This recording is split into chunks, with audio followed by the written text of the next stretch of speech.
प्रधानमंत्री मोदी के साथ 2014 से अभी तक उनके राष्ट्रीय सुरक्षा सलाहकार अजित डोवल हैं। और 2008 में कौन था मनीष जी राष्ट्रीय सुरक्षा सलाहकार? एम.के. नारायणन था वो राष्ट्रीय सुरक्षा सलाहकार। वो आदमी कौन है? वो 91 से 92 में आईबी का चीफ रहा था और जिसको राजीव गांधी हत्याकांड में जिसकी भूमिका बड़ी संदिग्ध थी, और उसने जो सबसे महत्वपूर्ण हरिबाबू जो कैमरामैन था उसका वीडियो गायब करने का उस पर आरोप था कि वो वीडियो अगर हाथ लग जाता, लेकिन जिसको नरसिंहा राव ने हटा के एक तरह से बाहर कर दिया था, वो जैसे ही 2004 में यूपीए की सरकार बनी, जरा गौर करिए कि 26/11 जरा याद करिए मनीष जी कि आज प्रधानमंत्री मोदी के साथ 2014 से अभी तक उनके राष्ट्रीय सुरक्षा सलाहकार अजित डोवल हैं।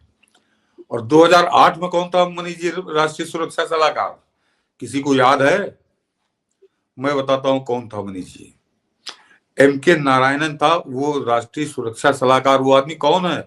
वो 91 से 92 में आईबी का चीफ रहा था और जिसको राजीव गांधी हत्याकांड में जिसकी भूमिका बड़ी संदिग्ध थी, जो उस समय के तत्कालीन प्रधानमंत्री थे नरसिंहा राव ने उसको एक तरह से बर्खास्त किया था, उसके खिलाफ जांच के आदेश दिए थे कि इसकी जांच करो, यानी अगर वो नरसिंहा राव का लंबा चलता तो उसको दंड मिलता, सजा मिलती उसके साथ उस हत्याकांड में पर्दा डालने के लिए। और उसने जो सबसे महत्वपूर्ण हरिबाबू जो कैमरामैन था उसका वीडियो गायब करने का उस पर आरोप था कि वो वीडियो अगर हाथ लग जाता तो उसमें बहुत से लोग नंगे हो जाते।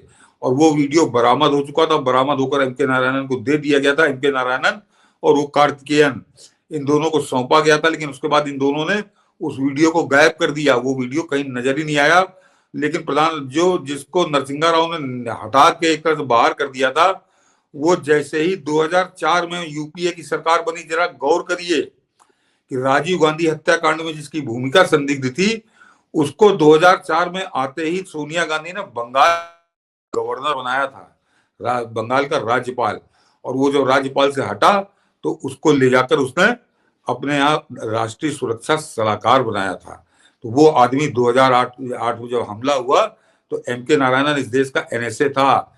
तो कैसे इस देश को लूटा जा रहा था, कैसे दीमक की तरह इस देश को खोखला कर रहे थे, इसकी जड़ें इस तरह से हिला रहे थे, ये आप अच्छे से समझ सकते हैं। मैंने बड़े संक्षेप में आपको एम.के. नारायणन की करतूतों को बताया है।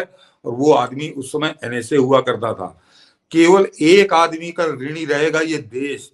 और मैं ये कहूंगा कि अगर आप अपने आप को राष्ट्रभक्त मानते हैं और वास्तव में सनातन धर्म के प्रति समर्पित हैं, तो एक आदमी का कर्जा हम कभी उतार ही नहीं सकते, जिसको ज्ञात है वो भी और जो अज्ञात है वो भी, कि उसका नाम है तुकाराम ओमले।